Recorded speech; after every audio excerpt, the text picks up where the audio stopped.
Good afternoon and welcome. Thank you for tuning in to our live update from the Calhoun County Unified Command on the current response to COVID in Calhoun County.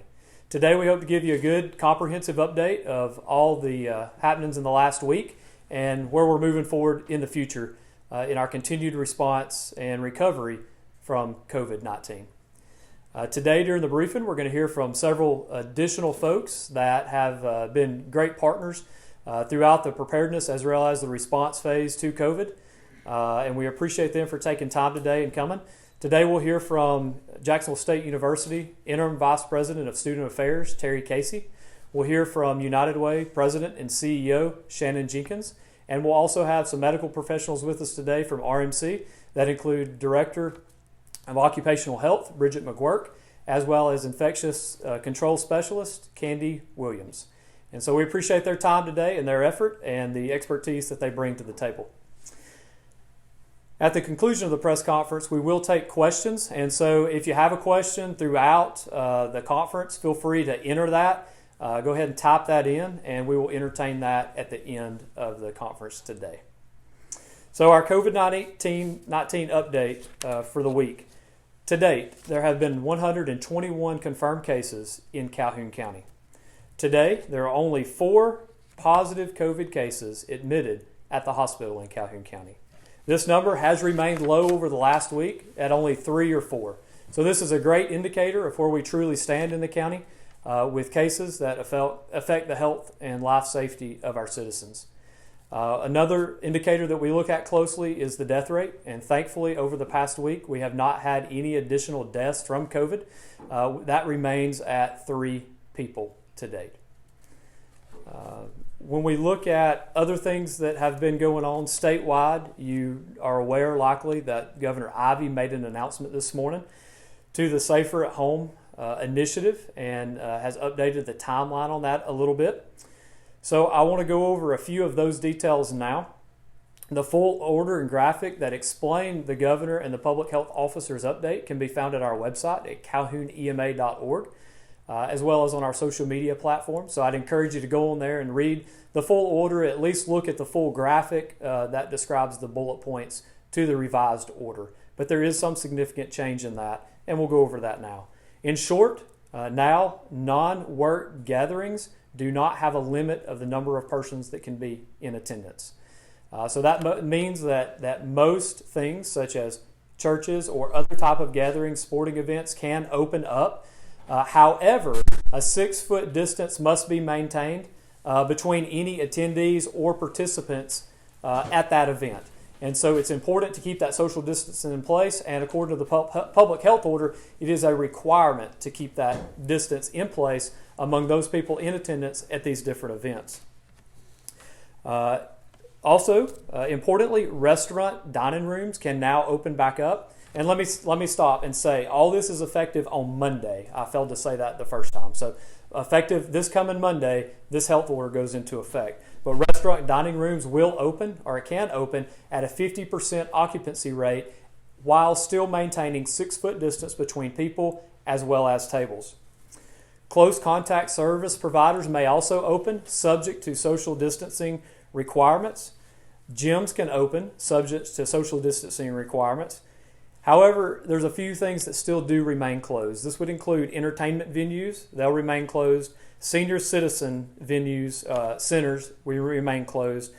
There are still restrictions in place for daycare centers, and there are still no visitors allowed at nursing homes or at hospitals.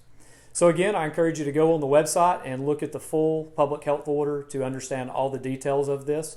If there's a way that through the Unified Command or the Emergency Management Agency that we can help organizations understand what this health order means to them, whether it's businesses, whether it's churches, whether it's other organizations, we'll be glad to do that through our Safe Reopening and Short-Term Advisory Council. We have folks that are looking over this, studying this, and in different sectors of the community to help to understand what that means and how we can best assist you in those efforts. Though that some things are opening, it is critical that we continue to practice good social distancing, good personal hygiene efforts in all circumstances, such as wearing face coverings, such as hand washing, all these things that we've talked about for weeks now and months. We need to continue that. We have to be diligent in that. The virus has not gone away. We have been successful in leveling out the virus's effects on our community, but we've got to continue to be diligent in our efforts to do so. The Unified Command does continue to be active and to function.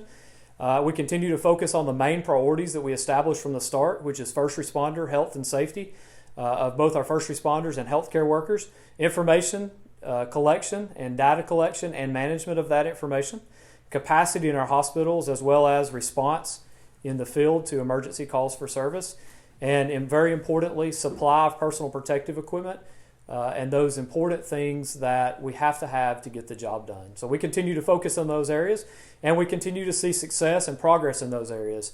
At this time, I'd like to ask Interim Vice President Terry Casey to come and talk about one of the areas that we're able now to support our first responders and our healthcare workers. Vice President Casey. Thank you, Michael, and thank you, Calhoun County EMA, for involving Jacksonville State University today. I am Terry Casey, the Interim Vice President for Student Affairs at Jacksonville State University.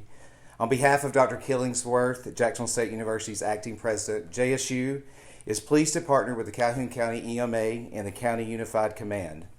JSU will assist the community by offering housing for first responders and healthcare providers, if needed, in an apartment complex on the perimeter of campus through the middle of July. The apartment complex we have identified was scheduled to be vacant this summer. The first responders and healthcare workers are important members of our community, and we are happy to help in this time of crisis. We look forward to working with the Calhoun County EMA, the County Unified Command, and our community as we work through this global pandemic crisis. Thank you. Thank you, Vice President Casey. That's a great resource and a great way that y'all are supporting the community through our first responders and through our healthcare workers. It is a need that we have and that we have had. We have had healthcare workers and first responders who have had to be tested for COVID, as well as a few who have tested positive. And so they are hesitant sometimes about going home and potentially exposing their families. And so this gives us a great opportunity and an alternative to support those first responders and healthcare workers and provide them a safe, secure, and private, quiet place that they can ride out their time either in isolation or while they're battling the disease. And so we appreciate JSU and y'all's efforts in making that possible.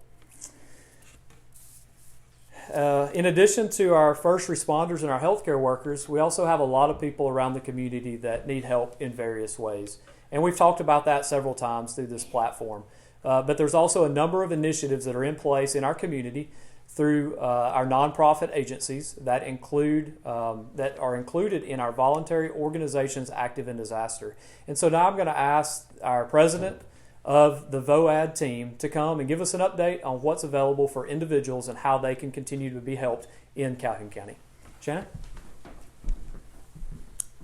Thank you, Michael, and it's such a privilege to be able to partner with EMA just in helping our community. My name is Shannon. I'm the president and CEO of United Way of East Central Alabama, here located in Calhoun County. And we have the honor of leading our local VOAD. And if you, Michael has mentioned it several times, if you don't know what that is, it's our Voluntary Organizations Active in Disaster. That includes many in our nonprofit community, along with our church community, and anyone else that wants to be involved in just helping our community in times of crisis. This is a little bit of a unique time for us. We're normally active in times of, say, a tornado or a natural disaster, so it has been a little unique. But we have certainly stepped up and answered the call, and all of our VOAD members have been so great to answer the call. We continue to have weekly meetings to just kind of keep our fingers on the pulse of what the needs are in our community. Just a couple of things that I will tell the community about. We have been able at United Way to establish a community crisis fund. We already have had one round of grant funding go out to our nonprofit community. There will be another round going out at the end of this week, first of next week. And that's really just to offer more support to our local nonprofit network.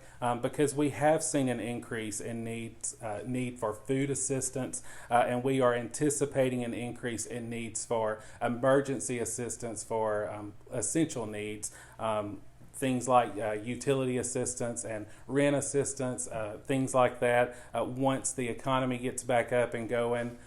As you know, right now, many of our utility companies are not disconnecting, but we know that won't last always.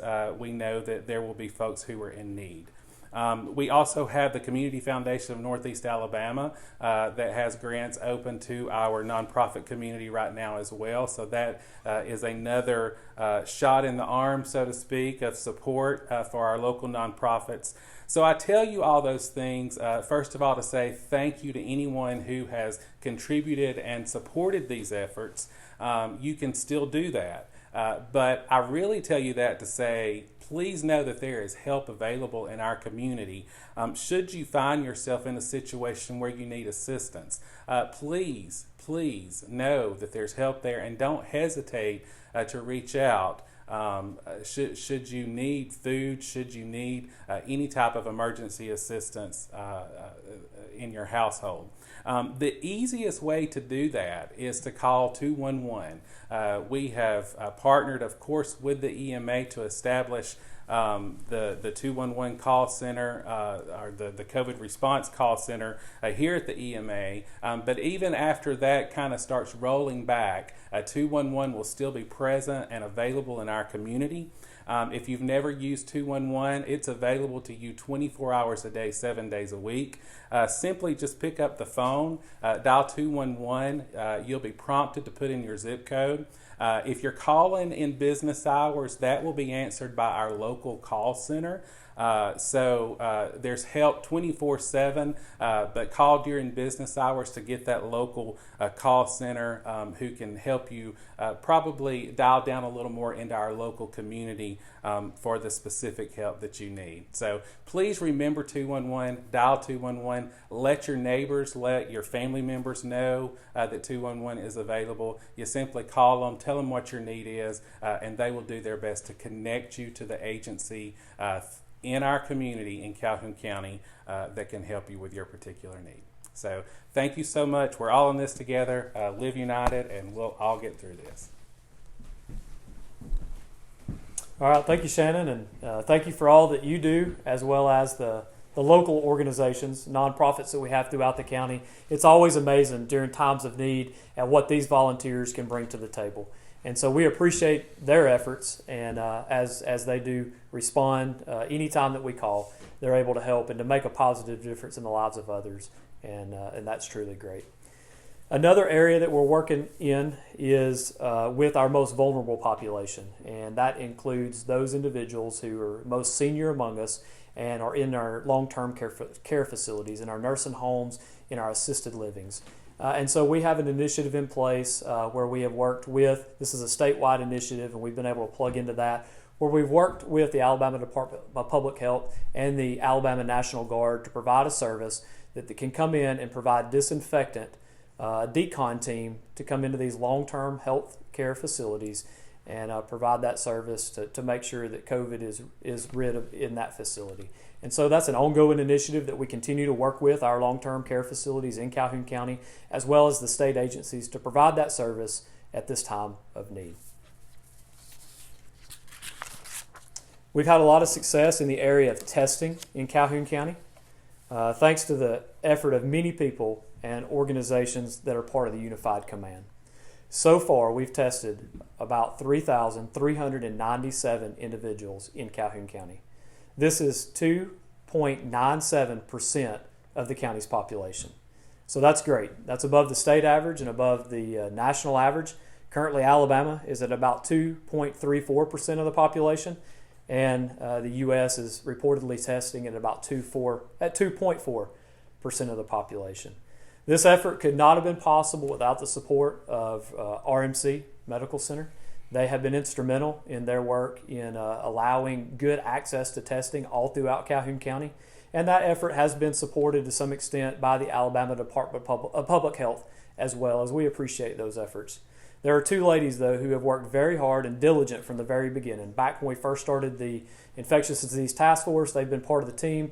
They continue to be a very important part of the team, and they lead our testing effort. So at this time, I'd like to ask Occupational Health Director Bridgette Magouirk and Infectious Disease Control Specialist Kandi Williams to come up, talk about the testing that we've had going on in the county, as well as where we are moving forward with testing in Calhoun County. So, ladies. Hello, good afternoon. So I'm Kandi Williams. I want to do a quick update on the hospital. From a hospital perspective, we have seen a decrease in admissions of positive COVID patients, which is a good thing. So that means these patients that are getting sick in the community are not as sick and critically ill as we were in the beginning of the season. So we're doing better. We're seeing a decline there. We've now shifted our focus more so to testing in the community so that we can make sure our community has the available testing that's out there. We've done 4 community test sites so far: Glenaddy, Constantine, Roanoke, and Oxford Civic Center. We have our next testing site next Thursday at the Calhoun County Ag Center on Bynum Leatherwood from 10 to 2.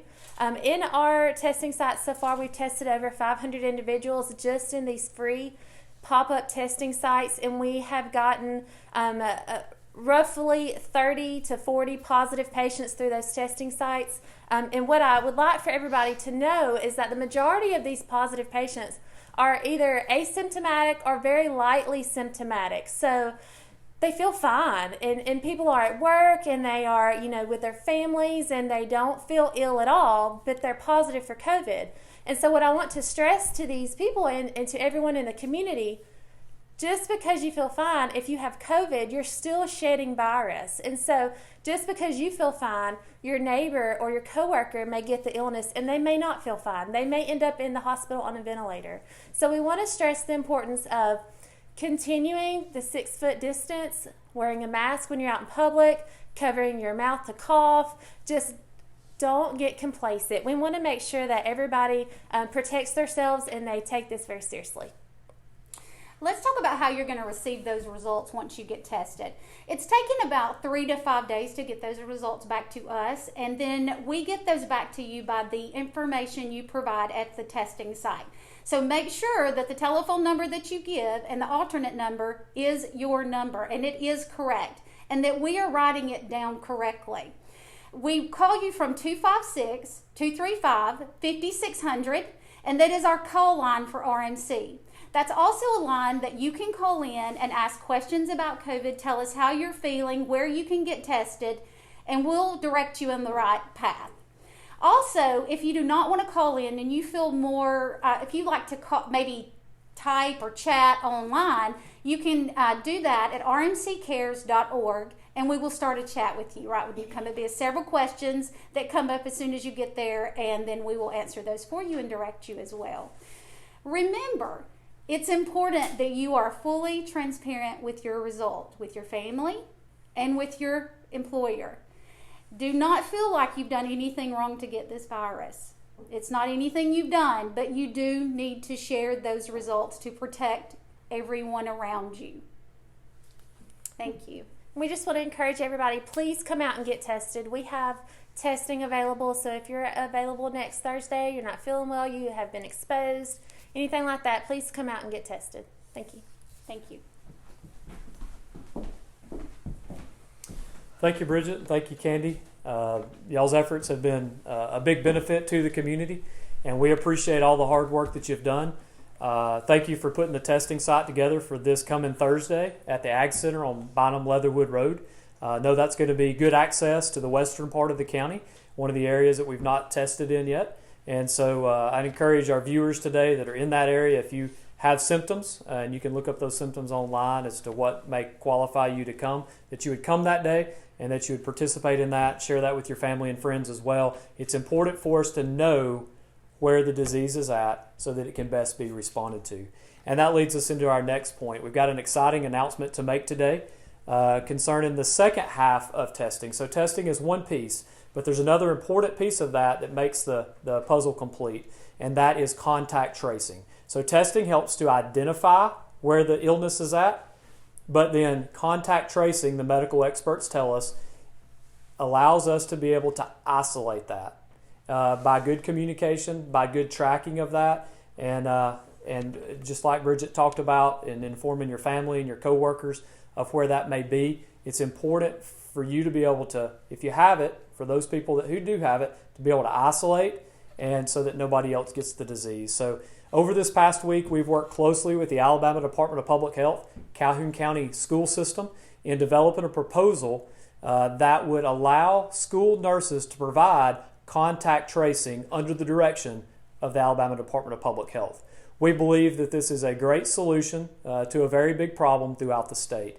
So this would provide school nurses the ability to work under the direction of the health department, and they would provide that individual assistance to those persons who are positive, and to be able to provide that contact tracing throughout the community so that we could better isolate the problem, identify it, and then isolate it. So we anxiously await word from the Alabama Department of Health on their approval of this plan. We believe that it's a common sense approach that can be locally executed and state managed, that benefits everybody at very little cost to the taxpayer. And so we'll let you know more about that as the process progresses, but we're hopeful that that will be something that can be quickly employed throughout Calhoun County and maybe even be utilized as a model in the state of Alabama. So at this time, we've given you a lot of information, a lot of updates, but I'm sure there may be some questions that you have. And so at this time, any of us that spoke today will be available for questions. At this time, we'll accept questions. How would you advise that churches go about opening? So the question is, how would you advise that churches go about opening? Well, the health order says that non-work related gatherings can come back together. However, they have to maintain a 6-foot distance.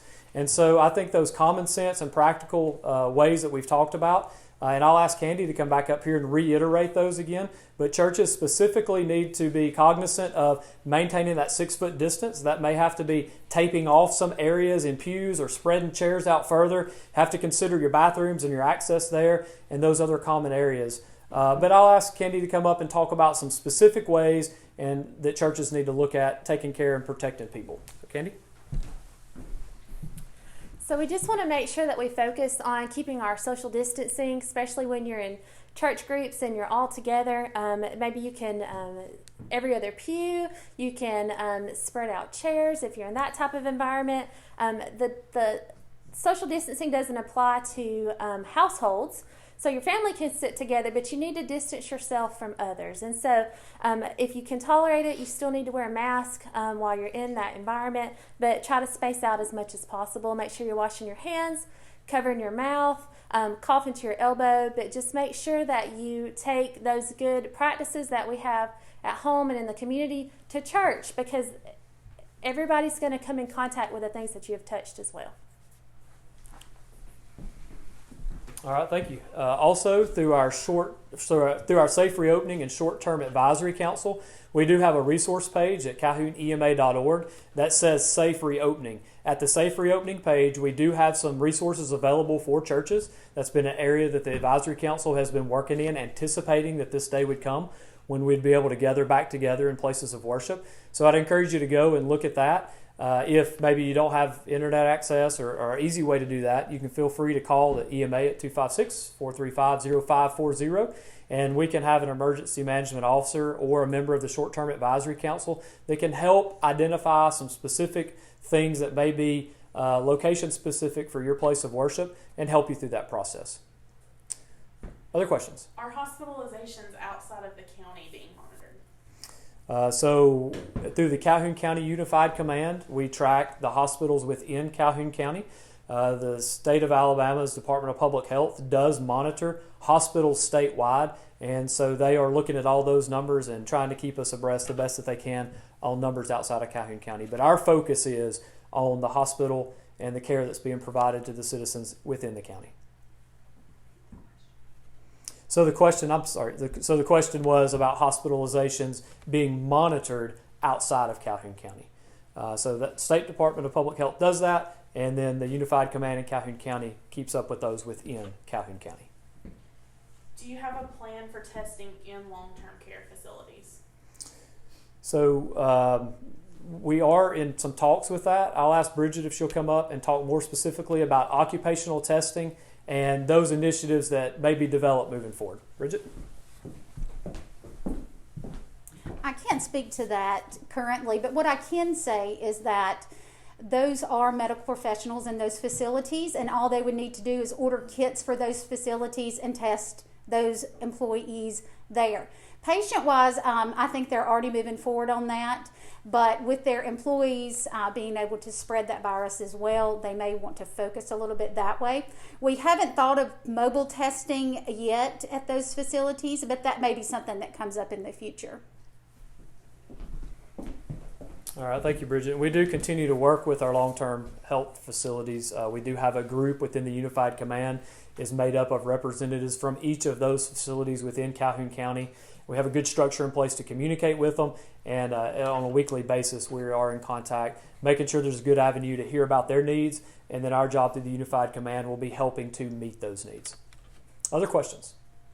Can you go over again why things are beginning to open up with the number of cases it's still increasing? So the question is, why are things beginning to open back up, but the number of cases appear to be increasing?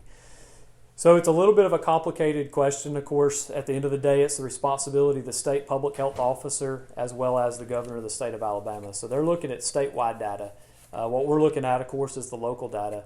And when you look at hospitalizations at the local level, starting last Friday, we hit a 5-week low of those persons who are hospitalized and are positive COVID cases. So we believe that's a good indicator of where our community stands in terms of the true effects of COVID in the community. While the numbers appear to be increasing, much of that can be attributed to an increase in testing. There is more testing available now. We have been able to multiply that greatly through the efforts that we've talked about here, as well as efforts that have been done statewide. So that number looks like it's increasing, and it is, but that's because more testing is being done. The other piece of that is we were on a conference call this morning and discussed that very topic with the Alabama Department of Public Health. And what they believe partly is contributing is some laboratories throughout the state that receive the test results. They test they take the test, they diagnose those tests, and then send those results back to the local communities. One thing that the health department tells us that has not been fully implemented until this time is those labs submitting those reports to the Department of Public Health.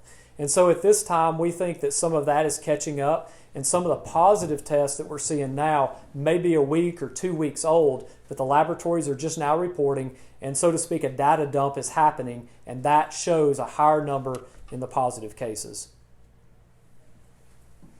All right, any other questions? All right, very good. Well, we thank you for your time and attention today. Again, if there's any way that we can help, 211's a number always available for you.